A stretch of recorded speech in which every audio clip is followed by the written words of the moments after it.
ሰላም ሰላም ሰላም ሰላም፣ እንዴት ናችሁ? የተወደዳችሁና የተከበራችሁ የኤልዱ ቤተሰቦች እንዴት ናችሁ? ሁሉ አማን? እኛ ጋር ሁሉ ሰላም ነው። ፈጣሪ የተመሰገነ ይሁን። እናንተ ጋር እንዴት ነው? ሁሉ አማን ነው? በያላችሁበት ሰላምና ፍቅር ከእናንተ ጋር ይሁን። ዛሬ በኤልዱ ቤት መጥቻለሁ። ኤልዱ አልመጣችም እስካሁን፣ ሰሞኑን ትመጣለች። ያው እንግዲህ ቤተሰብ ጋር ነው ያለችው። ይሄ በዓል እንትን ተመችቷታል መሰለኝና እስቲ እናያለን። ስትመጣ ፊቷ ላይ ወዙን እናያለን። እስቲ እናያለን፣ ጉዱ እናያለን። ቤተሰቦቻችን እንግዲህ ለዚህ ቤት አዲስ የሆናችሁ ይህን ቤት ሰብስክራይብ የምታደርጉ እንድታበረታቷት በፍቅር ጠይቃቸዋለሁ። አበረታቱልኝ፣ እህቴን አበረታቷት እስቲ እባካችሁ ቤተሰቦቼ። አዲስ ሰብስክራይብ ያደረጋችሁ ደግሞ ላይክ እና ሼር እያደረጋችሁ ቪዲዮ እንድትጀምሩ ከወዲሁ በፍቅር ጠይቃቸዋለሁ። ዛሬ በጣም ባስገረመኝ አንድ ቪዲዮ ወደ እናንተ መጥቻለሁ። እሱ ምንድን ነው? ሄርሜላን ቀለበት አውልቂ የሚላት ሰዎች በዝተዋል። ዛሬ ደግሞ የአብርሃም ወንድም ኤፍሬም የተባለው ግለሰብ ልበለው፣ ግለሰብ ነው መቼም፣ እንደ ሌሎቹ እንደነ ሜሪና እንደነ ዳኒ መጥቶ ቀለበቱን አውልቂ እያላት ነው። ይሄ ልጅ ምን ነክቶት ነው? ኤፍሬም ግን ጤነኛ ነው? እኔ በጣም እያስገረመኝ ነው። ዛሬ መጥቶ ቀለበቱን አውልቀሽ እንድትሰጭኝ እፈልጋለሁ። በቃ ከአብርሃም ጋር ሰሞኑን ሰምታችኋል። እንደው ከሩታ ጋር እንኳን ባይሆን ከአብርሃም ጋር ሄርሜላ አትሆንም እያለ እንደሆነ ሰምታችኋል። ዛሬ ደግሞ በግልጽ ማለት ነው እኔ እያለሁ በህይወት እናንተ ተጋብታችሁ ልትኖሩ አትችሉም እያላት ነው። ለጠየቀችው ጥያቄ ግን ምላሽ መስጠት አቃተው። አብርሃም ሩታ እንደዛ ቪዲዮ ይዛበት እንደዛ ስትጫወትበት የት ነበርክ ስትለው መመለስ አልቻለም። አዎ አንተ ሴት ልጅ መጎዳት የለባትም፣ ሴት ልጅ ስትጎዳ ማየት አልችልም ያልከው ሰውዬ ወንድ ልጅም ያለ አግባብ መጎዳት የለበትም። ወንድም ነው። መጀመሪያ ላይ ነገሮቹን ለማስተካከል በሁለቱም በተለይ ከሩታ ጎን ሆነ ላደረግከው ነገር ልናመሰግን እንወዳለን። እላፊ ስትሄድ ግን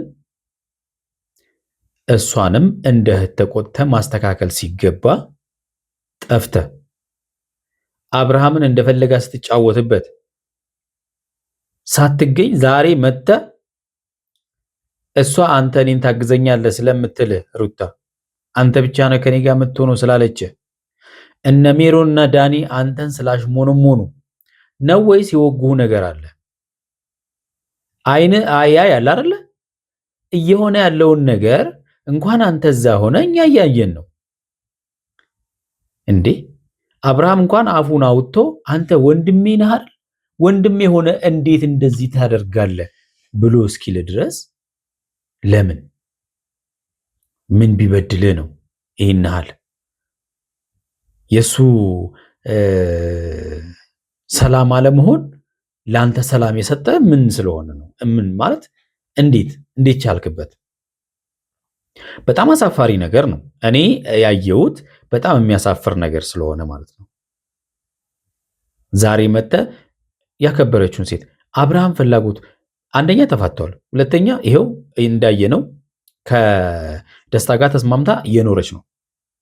መቼም አብርሃምን ሁለተኛ ባል ሁና አትለውም አይደለ? ሩታ ሁለት ባል ነው እንደሚያስፈልጋት፣ አንድ ባል ነው የሚያስፈልጋት አይደለ? በቃ ከደስታ ጋር ተስማምታለች። አንተ እዚህ ቀለበት አውልቂ ምናምን ነገር አትበላት። የራሱን ህይወት ይኑርበት። ለምን ልጁን አተውትም? በቃ ከፈለገው ይመለስ፣ ከፈለገው ይኑር። ሄርሜላ ማስፈራራቱ ነገ አይወድሽም ሳይወድሽ ነው ከአንቺ ጋር ቀለበት ያደረገው። ላንቺ ብሎ ነው፣ አስገድደሽው ነው። ኧረ ያሳፍራል። 10 አይነት መተዋራው ሩታ ራሱ አንድ ቀን አብርሃም ጋር ትሄድና እባክህ በቃ ካንተ ጋር መሆን እፈልጋለሁ፣ ነገሮቹን እንዴት ለመያዝ እንደምትፈልግ እንትን ትላለች፣ ታጠምዳለች። አንድ ቀን ደግሞ ደስታ ጋር ትመጣና ከደስታ ጋር ምናምን ሲፈልጋት ደግሞ ለምን እንደዚህ ያደረግሽ ስትባል ደግሞ ለምን አተውም ዳዊት ባለፈው በቃ አረፉና ኑሮ የራሳችሁን ህይወት ሲል እኔ እኮ የራሴን ህይወት እየኖርኩ ነው ትላለች። እዛ ጋር ሄርሜላ ጋር ትመጣና መቼም ቢሆን ከአንቺ ጋር አይኖርም መቼም ቢሆን አብርሃም ወደ እኔ ይመለሳል። ለደስታ አንድ ላይ ሲወልጅለት ነው አብርሃም የሚመለሰው? ንገሪን እስቲ ምን ሲሆን ነው? ይሄ በጣም የሚያሳፍር ነገር ነው እውነት ለመናገር ሩታ እየሄደችበት ያለችው መንገድ። እሱኑ ደግሞ ኤፍሬም መከተል ደግሞ በነገራችን ላይ ኤፍሬም አንድ ነገር ወቅ ከዚህ ፊት እነ ሃይሚና እነ ብሩኬ መሃል ገብተህ ስተሰርታል። ዛሬም ደግመህ ማለት ነው ዛሬም ደግመህ ትልቅ ስህተት እየሰራ ነው። ስለዚህ ጥንቃቄ ያስፈልጋል። አንተ ጥንቃቄ ማድረግ አለብህ። የማይደረጉ ነገሮችን አታድርግ። በቃ መጠንቀቅ መቻል አለብህ። መጎዳት የለበትም። ወንድም እስከሆነ ድረስ መብቱን ልታከብርለት ይገባል። ያ ብቻ አይደለም። አንተ ጉዳይ ካለ ከሄርሜላ ጋር ሳይሆን ከአብርሃም ጋር መጨረስ ትችላለህ። የተወዳችሁና የተከበራችሁ ቤተሰቦቻችን እስቲ ቪዲዮን እንሂድና ሀሳብ እንስጥበት። እናንተም እንደተለመደው ሀሳብ አስተያየታችሁ እንድትሰጡበት በትህትና እንጠይቃለን። ለዚህ ቤት አዲስ የሆናችሁ ቻናሉን ሰብስክራይብ እያደረጋችሁ እንድታበረታቱ እህቴን ከወዲሁ በፍቅር ጠይቃችኋለሁ። እስቲ ወደ ቪዲዮ እንሂድ። እንደ ጠላት ሆኖ እኔን መቀበል ባይችልም እንደገና ደግሞ ስለኔ ጥሩ አመለካከት ባይኖረውም እኔ ግዴታዬ ነው። ምክንያቱም ኤፍሬም ማለት የአብርሃም ወንድም ነው። ከሱ ጋር አሁን አልገናኝም ብሎ መመነጫጨቅ ነገ ላይ የሚቆጨኝ ነገር ማድረግ አልፈልግም። ብልህ ሴት እንዲህ ነው የምታስበው። አያችሁ አይደለ? ሩታና ሄርሜላን እንግዲህ ተመልከቷቸው። መቼም ቢሆን የሄርሜላ ልክን አድርጋ የመጣችው አይደለም። የመጣችበት መንገድ ስህተት ቢሆንም ግን አስተሳሰባቸው ይለያል። ነገ ካልተቀየረ ማለት ነው። አንዲት ሴት ባሏን የምትወድና የምታከብር ከሆነ በዙሪያ ያሉትንም ማክበር አለባት። ቤተሰቡን ማክበር አለባት። ቤተሰቡን ብቻ አይደለም ጓደኞችንም ጭምር ማክበር አለባት። በቃ ስለዚህ አየሽ ነገ ለምትቀላቀል አሁን ለተቀላቀለችው ቀለበት ተደርጎላታል። እንግዲህ ለተቀላቀለችው ቤተሰብ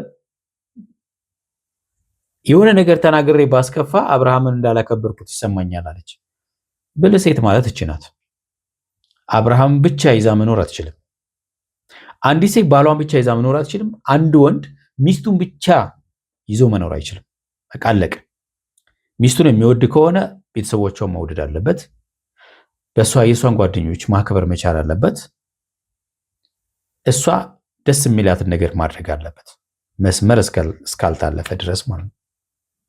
እሱ ህሊና ወቅሶት ትናንት ባደረግኩሽ ነገር ይቅርታ እንዲለኝ ነው ነገ ላይ የምፈልገው እንጂ መጥፎ ቃል እንኳን ለኤፍሬም መናገር አልፈልግም። ተመልከቱ፣ ነገን አስቦ ዛሬ ላይ ካልኩሌት አድርጋ መናገር ያለባትና የሌለባትን ነገር ለይታ እንኳን ማወቅ ይህ ትልቅነት ነው። ብዙ ሰዎች ከተናገሩ በኋላ በይቅርታ ለመሸፈን ይፈልጋሉ አይደል? እሷ ግን አስቀድማ ነገ እኔ የማፍርበትን ነገር እኔን የማፍርበት ነው። ኤፍሬምን ሳከብር አብርሃምንም እንዳከበርኩት በደንብ ይገባዋል ብዬ አስባለሁ። ተመልከቱ፣ ኤፍሬምን አከበረች ማለት አብርሃምን አከበረች ማለት ነው። አዎ ልክ ነው፣ ምንም ጥያቄ የለው እንጂ ያው ኤፍሬም ሁኔታ ብዙ ነገሮች ይገፋፋል። ያው ወንድ ልጅም ነው።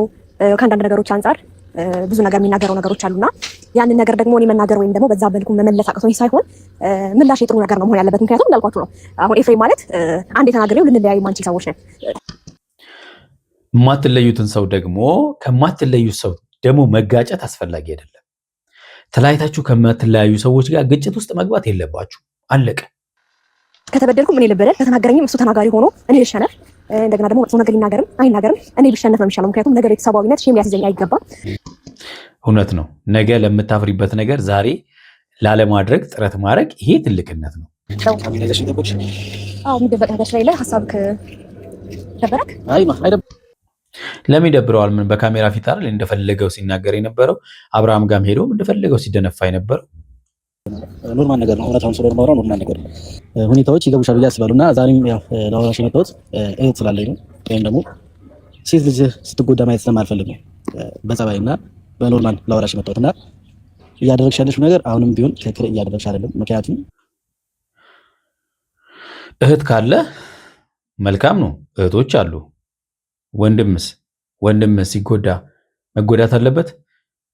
በቃ ስላለኝ እንድትጎጂ አልፈልግም ምናምን። አሁን ለሄርሜላ ያዘነ መስሎ ማለት ነው። አብርሃም እንዳየሽው ነው፣ የልጆች አባት ነው። ነገም ከነገ ወዲያም አንቺ ነሽ መሀል ላይ የምትቀሩ። ሁለቱ እንደሚታረቁ ግልጽ ነው።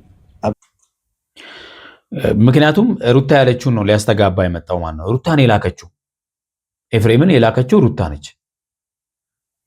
ሩታን ባለፈው እኔ እና እሱ መቼም ቢሆን እንገናኛለን እንታረቃለን ብላታለች። አሁንም ኤፍሬምም አብርሽና ሩታ ጊዜ ፈቷል። ግን ነገም ከነገ ወዲያም አመታትም ሊፈጅ ይችላል። ሁለቱ ግን አንድ ላይ ይሆናሉ። በማን ፍጠሪው አንቺ ነሽ። አሁንም አንድ ስክሪፕት ነው እንደምታነቡት አንተና ሩታ። እሷ እንደውም አመታትን አይፈጅም ብላለች፣ ወራትን ምናምን ብላለች። መጥቼ ልንገርሽ እነዛ ጊዜያቶች ከሚረዝሙ አሁን ምንቋጨው ነገር አሁን ብንቋጭ ደስ ይለኛል። ምንድን ነው የምትቋጨው አንተ? አንተ እኮ መቋጨት አትችልም። የጀመሩት አብርሃምና ሄርሜላ ናቸው። መቋጨትም የሚችሉት ሄርሜላና አብርሃም ብቻ ናቸው። እናንተ ሄዳችሁ ስለጨቃጨቃችሁ የሚቀየር ነገር አለ ብዬ አላስብም። አንዳንዴ በበቀልና በስሜት ተነሳስተሽ ታደርጉ ነገር ነገ ላይ ማትወጪ ነገር ውስጥ ነው የሚከተሽ። ይህም በቀል ነው። ሩታ ለመበቀል የሄደችበት መንገድ የለም። ማነው ሄርሜላ ለመበቀል የሄደችበት መንገድ የለም። አብርሃምና ሩታን እኮ ለማስተካከልም ለማስማማትም ሞክራ ነበር። ግን ያው ሩታ በቁጣ በምን ቶሎ ወደ ራስሽ ነገር ውስጥ ብትገቢ ደስ ይለኛል። ምክንያቱም አብርሃም ከአንቺ ጋር የሚቀጥል ልጅ አይደለም። አሁንም ቢሆን ምን አይልሽ ነገር ማለት ነው እንዴ? ምን ማለት ነው? እንዲህ ብሎ ወንድምህን ለሷ እንደዚህ ማለት ምን ማለት ነው? ጤነኛ ነህ? ግን ይሄ ነገር በጣም ከዚህ በፊት ሩታን ብላኛለች እና ደግመህ እያልከኝ ነውና ይሄ ልጅ ልቡ ባይቆርጥና ነገሮችን አዲስ ህይወት ለመጀመር ሀሳብ ባይኖረው ኖሮ ይሄን ሀሳብ እንትን አይለኝም። እኔ የተለየ ሀሳብ ታመጣለህ ብዬ ነው ያሰብኩት። አይ ነው አይደለም። አንደኛ ነገር ነው የተለየ ሀሳብ ሳይሆን አንድ ነገር አንደርስታንድ ታደርግ የሚፈልገው በቅርቡ ቀለበት አድርጋችኋል ከአብርሽ ጋር? አዎ ቀለበት አድርገዋል። እንዴ መቁረጥ ብቻ አይደለም፣ ትዳሩ መፍታት የማይፈልገውን ልጅ ትዳራቸውን እንዲፈቱ ሩታ ነች ካልፈረምክ ብላ እስከ ፖሊስ ጣቢያ ወስዳ አስታንገላታው የነበረው። ሳይፈልግ ፈርሞላታል። ከዛም በኋላ በቃ አለቀ። ከፈረመላት በኋላ እንኳን አንድ ክፍል ቤት ስጭኝ እዚህ ጋር ልኑርበት ሲላት እንኳን አልፈቀደችለትም። ከቤቱን ያባረረችው። ዛሬ ምን ተገኝቶ ነው? ምን ተገኝቶ ነው? ትናንትና ደግሞ አብርሽን አግኝቶ አውርቻለሁ ሲያወራኝ ነበር። አንቺ አንዳንድ ሰዎች እያሉሽ እየመጡ እንደዚህ ልክ እኔ መጥቼ እንደምልሽ አብርሃም ነገ ለቁሽ ይሄዳል ብዙ ነገር እየተባልሽ ስለነበረ ለዛ ነው ቀለበቱ ያደረገልሽ። አሁንም ቢሆን አብርሃም ወዶሽ አፍቅሮሽ አይደለም ቀለበት ያደረገልሽ። አሁንም አንተ ግን ጤነኛ ነህ? ግን ወንድምህ የሚያከብርህን ያክል አክብረው። አብርሃም በኤፍሬም አይደራደርም። ስለዚህ አንተም በአብርሃም ልትደራደር አይገባም። ወንድም ነው። ይሄ መሀል ገብተህ ወዲያ ወዲህ መንዛት አስፈላጊ አይደለም። በነገራችን ላይ ከአንተም አይጠበቅም። ከወንድም ጋር መጨረስ ትችላለህ። እንደዚህ ያለ ጉዳዮችን አይወድሽም ምናምን። ሄርሜላ እኮ ማለት ነው የማትወደኝ ከሆነ ቁርጡን ንገረኝና ከህይወት ልውጣ ብለዋለች። በቃ ስለዚህ እሱም ወስኖ ነው የነገራት አይደለ? የሞቱንም ቢሆን ሰዎች ስለመጡ ስላልመጡ አይደለም። በቃ እልህ ውስጥ አስገብተውታል አብርሃምን። ምንም ጥያቄ የለውም። ይሄን ደጋግሞ ተናግሯል። በዚህን ሰዓት ማድረግ አልፈለኩም ነበረ፣ ግን ደግሞ እነሱ እልህ ስላስያዙኝ እሷም ሰላም መሆን ስላለባት አድርጌያለሁ ቀለበት ብሏል። በቃ አለቀ። ብዙ ሰዎች መጥተው እንደዚህ እያሉ ስለሆነ አንቺን ለማረጋጋት ስለፈለገ ብቻ ነው። ትናንትና የተረዳሁት ነገር በአብርሃም ንግግር ነው። ሄርሜላ ቀለበት ሰውን ለማረጋጋት ተብሎ ቀለበት ይደረጋል እንዴ? አይደረግም እኮ። ሰው ለማረጋጋት ተብሎ ቀለበት አይደረግም። ይሄን አድርጎ ከሆነ መቼም ትልቅ ሰው ነው እሱ። ስለ ቀለበት በደንብ ያውቃል። እያጨናነቋት ነው። ለዛ ነው። ግን አሁን ላይ አልፈልግም ነበር ቀለበት ማድረግ ብሏል። ወፍሻለ በቃሉ ነው የተናገረው። ነው ያለው የፈጠርኩት። አንድ ሰው እንዳይጨናነቅ ብለህ ለምሳሌ አንተ ስትጨናነቅ ወይም ደግሞ ዲሽ ለአንድ ሴት ተጨናነቀችና ቀለበት አንድ ሰው ያደርጋል ማለት አይደለም። ከዛ ባለፈ ደግሞ የትም አትደርሽም፣ የትም ከሱ ጋር ምንም ቁም ነገር ላይ አትውይም ተብዬ አሁን ላይ ጥሩ ነገር እንግዲህ ቀለበት ማለት ቃል ነው። ገባ? በደንብ ያስበዋል። ትልቅ ሰው ነው ብዬ ነው ማስበው። ከዛ ባለፈ ደግሞ ኖ ትልቅ ሰው ነው ቢያስበው ከሩታ ጋር አድርጎ በአንድ አመት ውስጥ አይፈታም ነበር። ስለ ቀለበት ትልቅነት ቢገባው ኖሮ ማለት ነው። አንድ አመት አይደለም በአንድ ወር በ15 ቀን የሚለያዩ አሉ። መግባባት ይጠይቃል። ቀለበት ስላደረግ አብረህ ትኖራለህ ማለት አይደለም። ምክንያቱም ቀለበት አድርጎ ተጠባብቆ የሚጋቡ አሉ። ቀለበት አድርገው ደግሞ በ15 ቀን በወር የሚለያዩ አሉ። በቃ የማያግባባ ነገር ካለ መግባባት ካልቻሉ ያበቃል። ገብቷል? ከሩታ ጋር ደግሞ አንድ አመት አብሮ ኖረዋል። መቻቻል ግን አልቻሉም። አንድ ባልና ሚስት የፈለገ ቢመጣ መከባበር፣ መዋደድና መተባበር ካሌለ ያበቃለታል ሁሉም ነገር። ስለቀለበት ትልቅነት ነው። ግን ደግሞ እግዚአብሔር የፈቀደው ኑሮ ነው የምትኖረው። ገባ? እሱ የፈጣሪ ነገር ነው አይደል? አንድ አመት 3 ወር 4 ወር ሰው ተፋቶ ይኖራል። እውነት ነው። በ3ቱም በ4ቱም ተለያይቶም ይኖራል። ባለ ትዳር ከሆኑ መፋታት የለባቸውም። ግን ደግሞ ህይወት ካልተመቸው ጊዜ የሚባል ነገር የለም። መፋታቱ ግድ ነው ብዬ ነው የማስበው።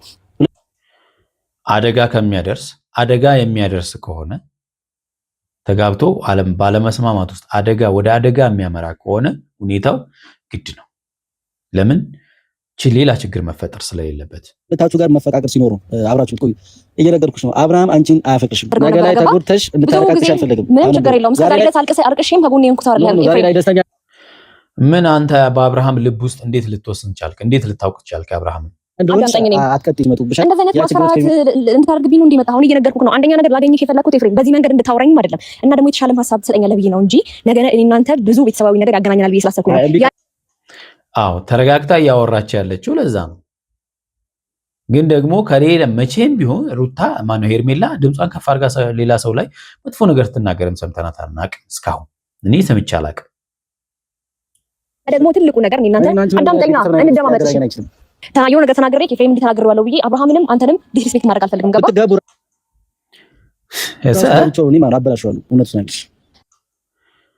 አዎ ሄርሜላ ማነው ሜሪ የሆነ ነገር አድርገዋለች። ልጁ ኤፍሬም አደጋ ላይ ነው ያለው።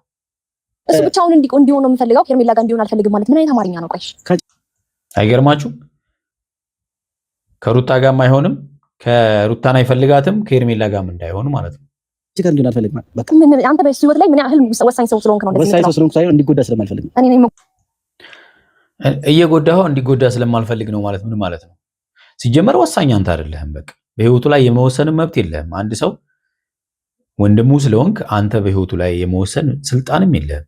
ጎዳው እንዴ ሁሌ እንዲጎዳ እኮ ከሷ ሰብ የምታደርገው እኮ አንተን አይደል እንዴ? ሁሌ አንገቱን ሲደፋ ዝም የምትለው እኮ አንተን አይደል እንዴ? ለእርሷ ሀሳቢ ትሆናለህ እንዴ? ኤፍሬም እና ስነ ስርዓት ይኖርሽ። ጭራሽ ስነ ስርዓት ይኖርሽ። ለፍራት ደግሞ ደረትክ ነፍስ የምታወራበትን ጉዳይ አይደለም ኤፍሬም ነው። ሪስፔክት አድርጌ ነው የመጣሁት። ዲስሪስፔክት የምታደርገው ከሆነ እዚሁ አቁሜ ጥዬ እሄዳለሁ። ዞሮ በነገራችን ላይ ኤፍሬም እንዳታፍር ነገ ማለት ነው። እነዚህ ልጆች ተጋብተው ለተናገርከው ንግግር እንዳታፍር። ስለ ወንድምህ ህይወት ስለምትጨነቅ ከሆነ አንተ የትኛው ነው ሰላማዊ ህይወት? ታላቅ ነው አይደል እንዴ? የትኛው ህይወት ነው ለአንተ ሰላማዊ ህይወት ብለህ እሱ መጠየቅ ያለብህ። ገባ? በሱ ህይወት በዚህ ላይ ያያቸው እኛም እያየን እኮ ነው። በቃ የትኛው ሰላም አብርሃምና ሩታ የትኛው ሰላማቸው? ወሳኝ በመሆን የምትችል ሰው አይደለም አይደል አንተ? እኔም እናቱም አባቱም በዛት የሚወስኑበት ነገር አይደለም። አስጨርሰኝ። አይ ስልሽ እየሰማሽ አይደል? መወሰን የሚችለው እሱ ብቻ ነው። እሱና እሱ ብቻ ነው። አንተና ራሱ አግኝቼው ሄርሜላን ባላገባ ከሩታ ጋር አልኖርም ያለ ነበር። በዚህ ልክ አዎ፣ ያ ማለት ሄርሜላን ባላገባት እንኳን ከሩታ ጋር አልኖርም ማለት ሩታን አልፈልጋትም ነው። አለቀ። እንዴት እንደሆነ እያሰብሽ እንደሆነ አላውቅም። አብርሃም አሁን ያካታታሉ እኮ መውሰድ ያለብህ በጣም ከሷ ጋር መሆን እንደማይፈልግ ከሷ ጋር ባይሆንም እኮ በቃ ይሄ እኮ ነው። አንቺ ላይ ፈልግሽም ለጊዜ ነው እንዴ? እየፈለጋት ነው። እየፈለክ ያለው ነው አንተ ብቻ ነው። አንተ ብቻ ነህ እየፈለካት ያለው ነው። እሱም ደግሞ ሩታና ሜሪ አንተን ስለሞሉ ማለት ነው። ስለዚህ ልጅቷ አግብታለች። በቃ ሩታ አግብታለች። ተዋት። ስለ አብርሃም ህይወት የምትጨነቅ ከሆነ አብርሃም ጋር መጨረስ ትችላለህ። ገባ? እኔ ማግኘትም አይጠበቅብህም። የመጣሁበት ምክንያት ያሰረድሽ ቀለበት አውልቀሽ እንድትሰጥኝ ነው። ኤፍሬም ጤነኛ ናቸው እንዴ? ቀለበት ማለት እኮ ይሄ እዚህ ላይ የሚገባው ብቻ አይደለም። ልብ ላይ ካሌለ ዋጋ የለውም። አይገባቸውም እንዴ? አንድ አይነት አስተሳሰብ ያላቸው እውነት ከሜሮን ጋር የዋሉ ሰው በሙሉ አንድ አይነት አስተሳሰብ ነው ያላቸው። ቀለበቱን አውልቀሽ እንደስጭኝ ነው። አውልቃ ብትሰጠውስ? ቀለበቱ እኮ ከልብ ካልሆነ እዚህ ላይ የሚደረገው ዋጋ የለውም፣ ትርጉም የለውም። ስለዚህ ስለ ቀለበት ትርጉም ሳይገባቸው ቀለበት ቀለበት ቀለበት ይላሉ። ዛሬም ስለ ቀለበቱን እንድትሰጪኝ ነው የመጣሁት። ሌላ ወሬ ምንም ነገር አብርሃም ወንድም ነህ። ቢያንስ እንደ አብርሃም ወንድም እኔ አክብሬ እንደማወራ አክብረህ አውራኝ። ገባ? ቀለበቱን አዎ አውልቅላት ማለት የምትችለው ወንድምህን ማሳመን ትችላለህ። ገባ? እኔ ጋር መምጣት አይጠበቅብህም። ከዛ ባለፈ ደግሞ ደህና ነገር እንዳደረገ እንደዚህ ደረትህን ነፍተህ አይደለም ማውራት ያለብህ። በጣም ነው ያስደሰተች ነገር እንደው ታውቃላችሁ። ቀለበት አውልቄ ብሰጥ ራሱ አብርሃም መልሶ ያደርግልኛል ያለችው እውነቷን ነው። ባለትዳርን ወንድ ከወንድ ጋር ሆነሽ አንቺ እንዴ ስንት ወንድ ነው ያለው? ኢትዮጵያ ውስጥ አብርሃም ብቻ ነው እንዴ ወንድ ያለው? ይሄው የጀመሩት እነሱ ከፈታ በኋላ ነው። በቅርብ ነው የጀመሩት። ጓደኛሞች ነበሩ። ያኔ የመቀራረቡ ትክክል አልነበረም። ኦፍ ኮርስ ልክ አልነበረም። ግን ከመጀመሪያ የሩታ ጥፋቶች ነበሩ። ከወንድሞቿ ጋር ተባብራ ምስቅልቅሉን ያወጣችሁ ማለት ነው። ተፈታኩ ቆየ። ተንኮል ሲሰራበት የት ነበርክ? የራቁት ፋይል ሲያዝበት ታይ ብለሃታል። የት ነበርክ? የት ነበርክ ኤፍሬም? መልስ ያኔማ ምን የለም እሱ ዛሬ መልስ የለውም። አንድ ነገር ምን ተቀርሽ ይሄ ነገር አብርሃም ብሎኛል፣ ብዙ ሰው ብሎኛል። የት ነበርክ? አንደኛ ነገር እውነቱን ነገርሽ ስለ አብርሃም ከዚህ በፊትም ብዙ ነገሮች ገብቻለሁ። ላስተካክል አልቻልኩም። ከዚህ በፊት ከአንቺ ጋርም እንደዚህ በዚህ ላይ ማስተካከል ካልቻልክ አሁንም በህይወት ውስጥ መግባት የለብህም። ብዙ ነገሮች አውርተናል፣ ልንግባባ አልቻልንም። እዚህ ጉዳይ ውስጥ ድጋሚ የገባሁበት ምክንያት የራሴ የሆነ ሲዝን አለኝ። ምክንያት እነ ሜሮን ናቸው። አብርሃም ደስተኛ ሆኖ እንዳይኖር ስለሚፈልጉ አንተን ደግሞ በዚህ ጋር ላኩ ማለት ነው። ሲጀመር አንተ ሜሮን ወንድምህ አይደለም ክዳው ወንድምህን መካድ አለብህ ያለች ሴት አረ ታሳፍራለህ አንተ። ይችላል ሩታ እዚች ጋር ይኸውልሽ አንቺ ሴት ልጅ እንደ ሴት ልጅ ነው የሴት ልጅ ለምን ነው የማይገባሽ እንዴ? ሩታ በዚህ ልክ እያለቀሰች የእሷ እንባ እንዴት ነው የማይገባሽ? ታፈቅሯል።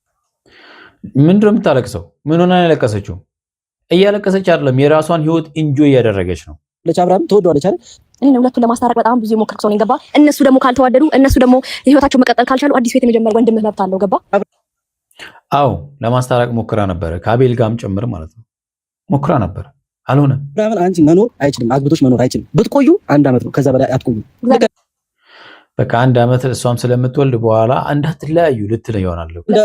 እንደ ሩታ ከታረጋች ከዛ ይዛኔ ልክ እንደ ሩታው እንደምታለቅሰው አንቺም ታለቅሻለሽ። አሁንም ቢሆን ማለት ነው በመሀል ብትቀሩ አንቺ ነሽ ተጠንቀቂ። ምንም የምታመጣው ነገር የለም። የተወዳችሁና የተከበራችሁ ቤተሰቦቻችን ለዛሬ ያዝንላችሁ ቪዲዮ ይሄን ይመስላል። በሚቀጥለው በሌላ ቪዲዮ እንገናኛለን። እስከዛው በያላችሁ በሰላማችሁ ብዝት ይበል።